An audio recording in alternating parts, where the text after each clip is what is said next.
You want to hear the rest of your Bob? Okay, we're live. Good morning. We will go ahead and call the meeting to order. Do I have a approval for the tentative agenda? So moved. Second. Any further discussion? All in favor, say aye. Aye. Opposed? Motion carries. Betty, would you read the minutes from our last meeting, please? March 11th, 2024. Chairman Huggable called the regular meeting of the Wright County Board of Supervisors to order at 9 a.m. Members present were Cluse, Rasmussen, and Huggable. Motion by Rasmussen, seconded by Cluse to approve the tentative agenda. Motion carries. Minutes of the previous regular meeting of March 4th, 2024 were read and approved. Approved claims for payment. Leroy Jensen spoke in open forum. He hoped that the board would consider the next resolution as the supervisors are going from 3 to 5 and would think the workload would be less.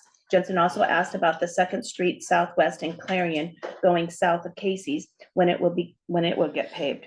It was mentioned that it was a city road, but the county is in the 5-year plan to be repaved. Jensen asked for an update on renutrients. Daryl Stephen Carlisle, Economic Development Director, stated there are new investors and hope to be up and running by April 24th. Motion by Rasmussen, seconded by Cluse to receive the monthly revenue report from the Wright County Sheriff. Motion carries. Motion by Rasmussen, seconded by Cluse to approve abatement order number 1222 for Claremont Country Club in the amount of $256.51 for the 2020 and 2021 taxes. Motion carries. Adam Clemens, Wright County Engineer, gave an update on the secondary roads. There were 27 work orders completed last week. Crews replaced 6 signs for E911 and charged them for the work completed. Blades and trucks have finished picking up brush in all the townships. The second shipment of 200 tons of salt was delivered and are currently still waiting on 100 tons. Crews started inventorying their sheds and will continue to do when weather conditions do not allow to be out on the roads. Motion by Cluse, seconded by Rasmussen to approve resolution 2024-09, a resolution accepting the recommendation of the Wright County Compensation Board by roll call votes, ayes, Cluse, Rasmussen, and Huggable, nays, none. Resolution 2024-09 duly passes and reads as follows. And there you can see the entire resolution in the Wright County Board of Supervisors, acting as drainage trustees, met to open the drainage ditch brush and weed control service contracts bids. Morse stated that one bid was received in the auditor's office by the Friday, March 8th, 2024 deadline. And that was Joe Hara from Dow's. The year 1 rotation is $47,200 and the year 2 rotation for 2025 is $47,350. Harris bid included a certificate of insurance for general liability expiring 9/29/24 and a commercial pesticide applicator license expiring 12/31/2026. Motion by Cluse, seconded by Rasmussen to award Joe Hara the drainage ditch brush and weed control service contract rotations for 1 and 2 for 2024 and 2025. Motion carries. Bob Ritter spoke about Summit Carbon Solutions Pipeline anticipating to go through Wright County. Judy Ritter read a letter from PHMSA addressed to the CEO of Summit. Julie Glade started collecting signatures for a petition to have a county ordinance put in place for setbacks. Currently has over 100 signatures. Todd Hochrafer believes the setback should be at least 3,000 feet and spoke about the water wells that are drying up within the county. Marge Swanson stated there are 7 counties that Summit Carbon Solution owes money to. Wright County did receive a check from them on the outstanding balance. Jeremy Abbas, Wright County Planning and Zoning Coordinator, State Coordinator, stated that Planning and Zoning Board are the ones to put an ordinance together and then recommend it to the Board of Supervisors to be put into place. The board will hear an update next week on the agenda, March 18th. Motion by Cluse, seconded by Rasmussen to adjourn the meeting. Motion carries. Any additions or corrections? If not, they will stand approved as read. Things have been around. Open forum for the public. Anybody online or in the board wish to speak to us today? Absolutely, feel free. Okay, I'm Lucinda Stone from Woolstock, Iowa, and we have the C-70 bridge reconstruction project starting today. And those of us who live out on West Neville Street have major concern but all the heavy traffic and everything, even though you've not routed it down to our street, we're getting no cooperation from our city council to prohibit anybody from driving down through there and further tearing it up. Just the 2 weeks back in 2017, when C-70 was being resurfaced, we had people flying through their big, heavy loaded semis and everything, and it cracked it really bad just in 2 weeks. So 3 or 4 months, it's gonna tear it all up. So we're here, and we've already spoken with Carl and Dean via Carl, you know. So we're wanting a resolution to try to deter, and we've got the backing of our sheriff's department too, that if we get signs put up, speed limits and stuff, they'll more than happy enforce it to try to curtail the heavy equipment stuff coming down through there. Okay, and that's all, we have that on the agenda item later on this board meeting at whenever Adam's report, so we'll go ahead and deal with that then, so absolutely. Anybody else have anything? Okay.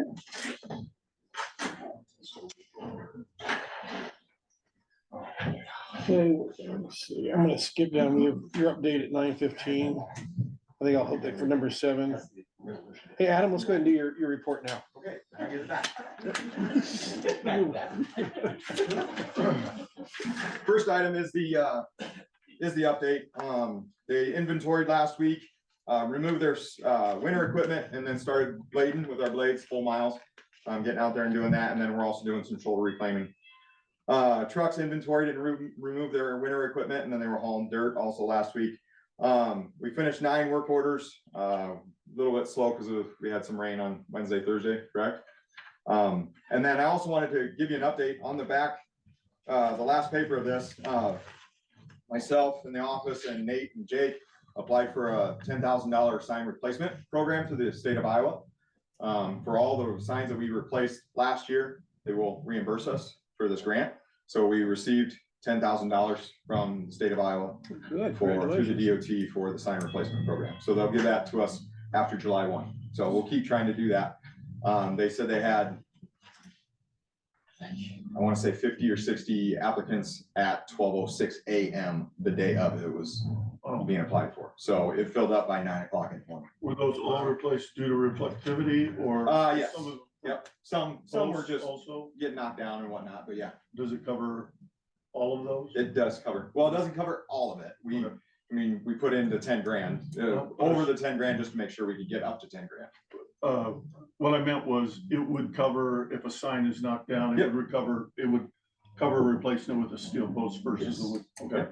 Yep. Thank you. So Nice that's what I to have. Yeah, so that was nice. The next thing was on the agenda, was the resolution 2024-12. Under Iowa Code 321.473, the board may establish a road embargo. So I've got something in front of you here, due to construction, that we would do the same thing that we normally do with, when we embargo a road due to weather. That would be a 5 ton per axle, no more than 5 ton per axle. So if they're over that, there is a fine for that. And it would hopefully deter, obviously all the heavy vehicles, because that's only 20,000 pounds if on a 5 axle. So So if we pass this resolution, then do you coordinate in some way with, the traffic safety officers, not just our We'll- local sheriff, but also? we'll coordinate with the sheriff's office because they have direct communication through their system with the law enforcement. Iowa State Mhm. Patrol, okay. So this does allow, so obviously there's, the big concern in the room is 335th Street, bus, gravel. We can only control outside city limits. I cannot control inside city limits. I am going to put up an advanced warning inside city limits. That's the only thing I can do. We are going to post it at the city limits for 5 ton, if this goes through, and then also at R27. Okay. So for the half mile of gravel essentially. And that may be something you want to go back to city council, say the county's acted on this, just, Follow through. They do have the same, I think they should be able to do the same chapter of the Iowa Code, so, yeah. Okay. So, and this doesn't specifically put it on 335th, it allows me to, in case we have another one show up that's a undesignated detour, Another that I can gravel put it on another gravel. road. okay. Do I have a motion for this resolution 2024-12? Is there a second?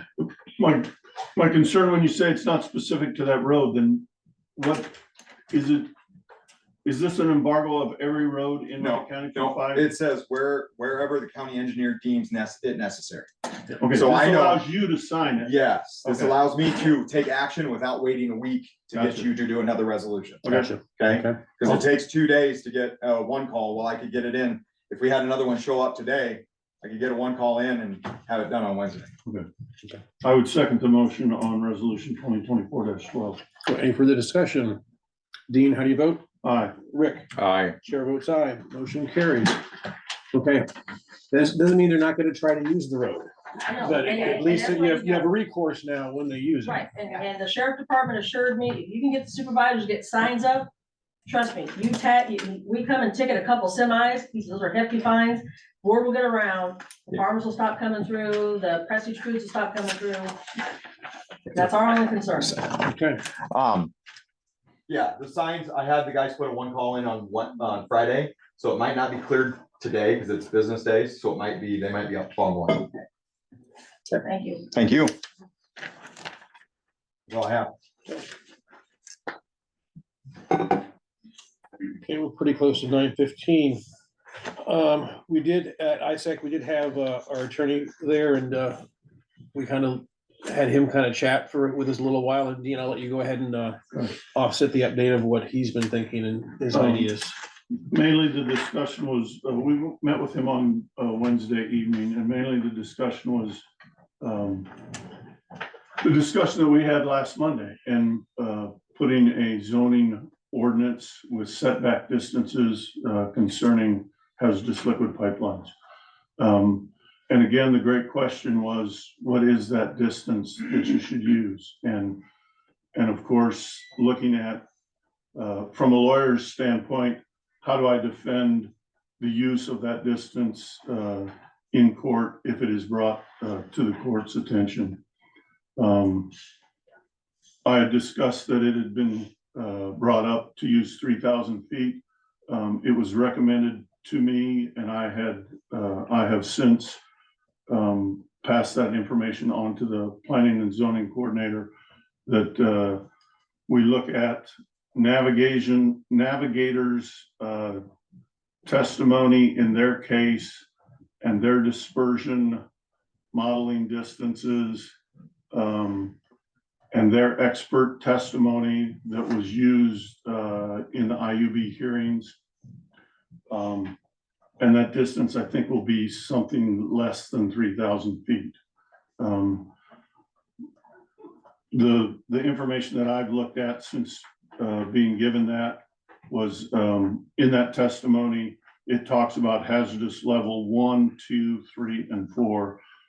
Each one of those levels is associated with a parts per million exposure. Hazardous level 1 is 30 parts per million. Hazardous level 2 is 40 parts per million. Hazardous level 3 is 63 parts per million. And hazardous level 4 is 105,000 parts per million. And hazardous level 3 and 4 is where you start running into either unconsciousness and death, within a few minutes, or serious medical problems, and also a problem for first responders going in that might not know what that level is.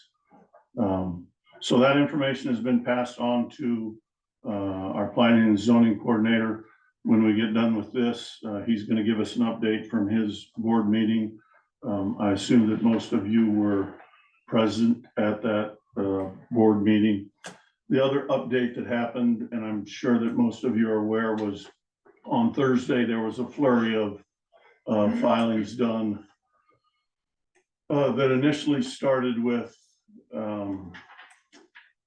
the Sierra Club and Farm Bureau, followed by the Geordie landowners and Tim Whipple on behalf of the counties. And that was in relation to what I'll refer to as Summit 2, which is bringing on board and connecting to the existing pipeline that we've had the hearings on. I think it's 14 additional Poet and Valero plants. those motions were telling the IUB that we need to join this into one, not make a ruling on the existing hearing that has happened, and then hold 14 additional hearings for those feeder pipelines, which is part of what I'll refer to again as the Summit 2. In response to that, the IUB did issue a letter on Thursday, and it was to Brent Dubinsky, who is the lawyer for Summit Carbon Solutions. And it was done by a letter. I was a little confused why it wasn't done as a filing, but because they have not had their informational meetings on those 14 additional dockets, those things haven't started yet. So they responded with a letter. And that letter says, I'll read the lower portion of that letter. Under the board's rules, a pipeline company files a proposed dates and times for informational meetings. The board is to either approve the dates requested by the pipeline company or require the pipeline company to propose alternative dates. The board has reviewed the proposed dates, which were from April 22nd to May 9th. That information is also included in the letter. Would have approved those dates. However, board members March and Burns did not agree. The board will require Summit Carbon Solutions to provide alternative dates and times for all of the requested informational meetings, with the recommendation that Summit Carbon Solution explore scheduling meetings no earlier than June of 2024. In our lawyers, then I had a phone conversation with our lawyer after this stuff had all come out and all the filings. And they've asked for in this, hey, let's join this all together as one, because a lot of the information will be the same. It was also brought out that there's before the 8th Circuit Court, the hearing concerning Story County's and Shelby County's zoning or setback distances, I should say, and zoning ordinances that the Southern Court said, hey, you can't enforce these. So Tim's opinion was that because they sent this letter out and said, hey, don't schedule any meetings right now, don't do it until at least June of 2024. He feels that the board is still chewing on all the information that was presented on the original Summit docket, and that ruling won't come out as Brian Jordy had suggested that it may come out by the 1st of April. So what am I trying to tell you? I guess what I'm trying to tell you is planning and zoning is working on what they want to do with setbacks to determine whether or not they're going to bring something to the Board of Supervisors. I think that they have time to do that. Again, the question is where do you set those setback distances, and what do you use for validating those distances? So with that, I would entertain any questions that you might have on my thoroughly confusing explanation. Yes. Pipe size, Correct. that's gonna change from the original. That was addressed specifically in Farm Bureau's filing, is what they were saying is, because in the filings that they submitted to the IUB for each of those additional ones, they talked about 6 and 8 inch pipes leading into the pipeline. Farm Bureau is questioning, does that change the amount of pressure that will be in the existing pipeline? Because they testified what that pressure would be. And if you increase the pressure, that may change the requirements for the pipe. And also, does the pipe need to get bigger than the 24 inches that is on file? So that was specifically Farm Bureau's, the angle that they came from with their filing on that. But that does make a difference on your plume setting. I would think so, yes. If you change the size of the pipe, yes, because those plume studies.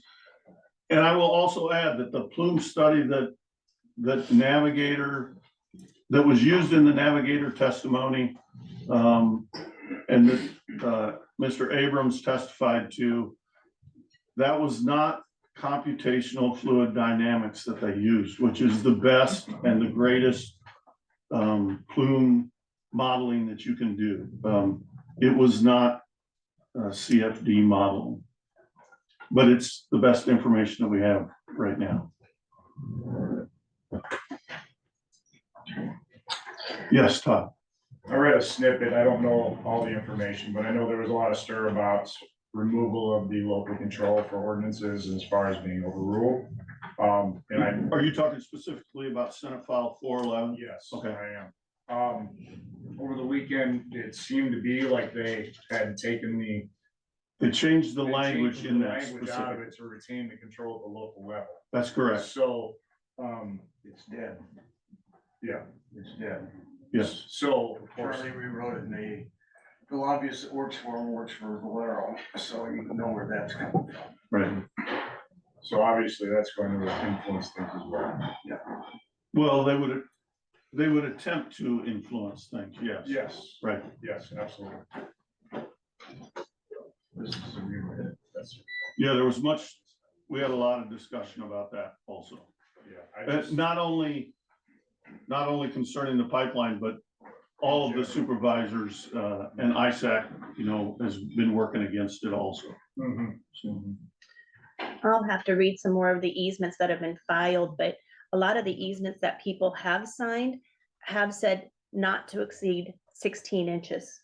And so if that's the case, they'll have to go back and renegotiate easements with those that have signed, if they change the pipe size, if they change the pipe Correct. size. But Because I right now, think many of Summit- them said, Summit 2 is not coming through Wright County. They're gonna divert that. that is correct. It is not. Well, but It's an additional 340 miles added to the pipeline.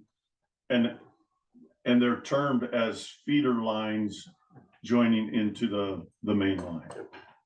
But those, Iowa Falls and Jewel, that CO2 is gonna go through Wright County. That is correct. Yes, those laterals, some of them are happening downstream from our pipeline, upstream, excuse me, from our pipeline. So it would be additional product coming through our pipe. That is correct. But 16 inches would be on my land, which is, let's say one that goes through Dow's and stuff, was projected first to be 8-inch, then 10-inch. 10-inch was the last. But like Betty says, you go up to 16 inches, that's about what I figured adding Iowa Falls and Jewel would require. Okay. So apparently maybe they were thinking about that. There is definitely, Farm Bureau is definitely on top of how does this change the anatomy of the pipeline. Okay. Any other questions for Dean on this? If not, we just roll right into, Jeremy, you had a meeting on your P and Z last week. You want to kind of give us an update Yeah, on how I've that got went? nothing for the board to take action on this morning. I just want to report on Thursday's meeting. Public hearing started out with Talos Renewables requesting a zoning change on I have legal documents here for the description of the land, but 8 acres west of Prestige for a small scale green ammonia facility. Currently agricultural land, and going through ordinance 64 would require zoning change to commercial industrial. So met with them. Talos Renewables was online speaking with us, gave us the information to the board. And after some questions back and forth, it was decided in favor of all ayes for my board to recommend to the board of supervisors to rezone that 8 acres. So I will have that documents for you to take action on next week, and I'll have it on the agenda as well. Other Is it- business. is that 8 acres, has it been parceled off? Yes, And it Yeah. has been purchased? I have a purchase agreement. Okay. That's a So, requirement. They have to own the land. yeah, so I do have it is parceled off there. Is that right next to our ag park? So we're next to No. Prestige and their transformer. Okay, On the north side Yeah, of and they needed the, they essentially needed the power Right. from Prestige. but So it's on the north side of the the blacktop. north side of Blacktop butts right up to Prestige on the west side there, so. Along with that, I added some, other business in our public hearing and, had quite a few folks from the community show up for, this discussion that we were gonna have on the development of, solar panel ordinance, and the floodplain ordinance, as well as the hazardous pipeline. So at that point, Summit was available. There was 2 members from Summit there. Quite a few folks here had showed up.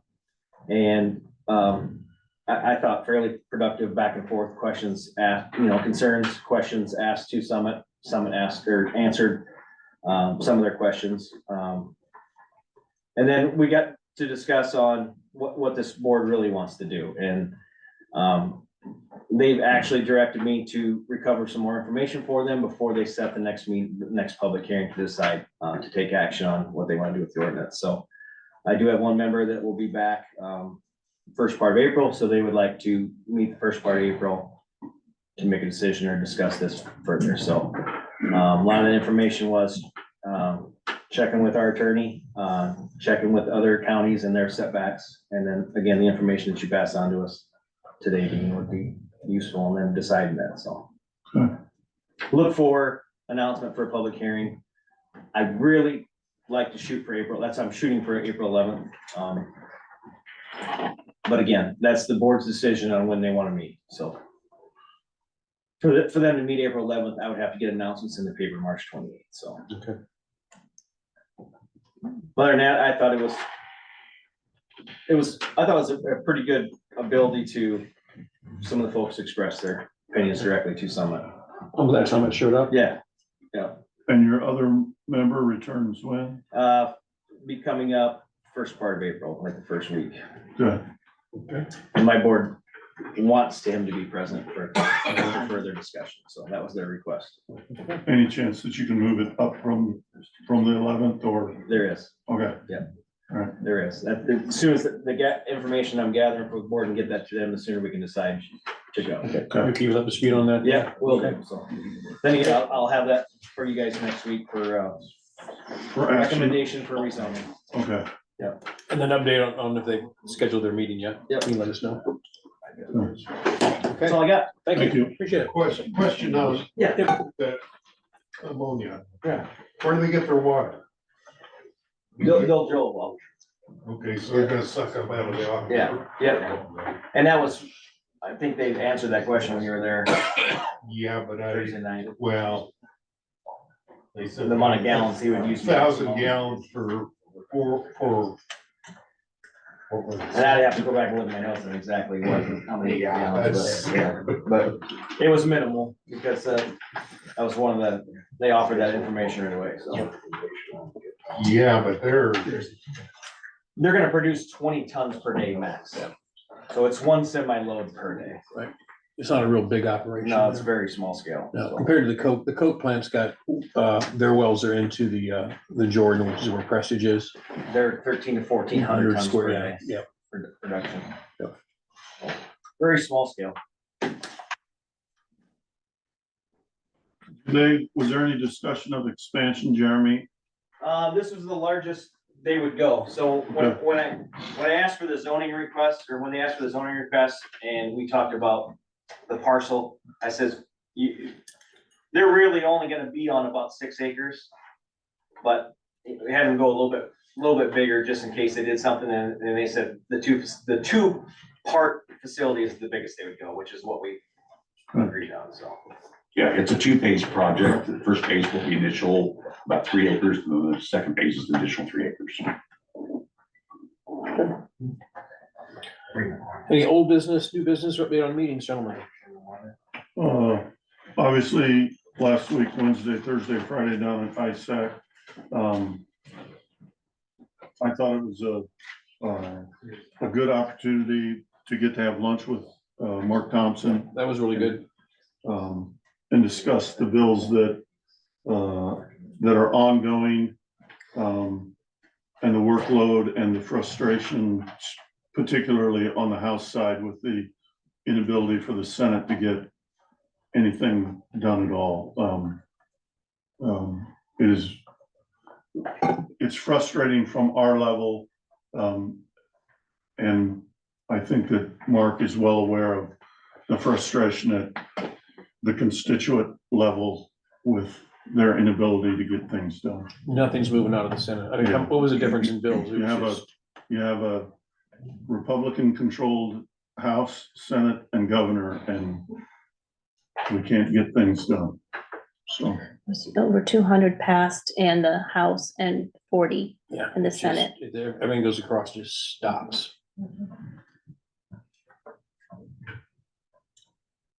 All I had was ISAC for the 3 days. I've been asked to talk at in a webinar concerning the pipeline, that Steve Kinkle will be talking. It is sponsored by,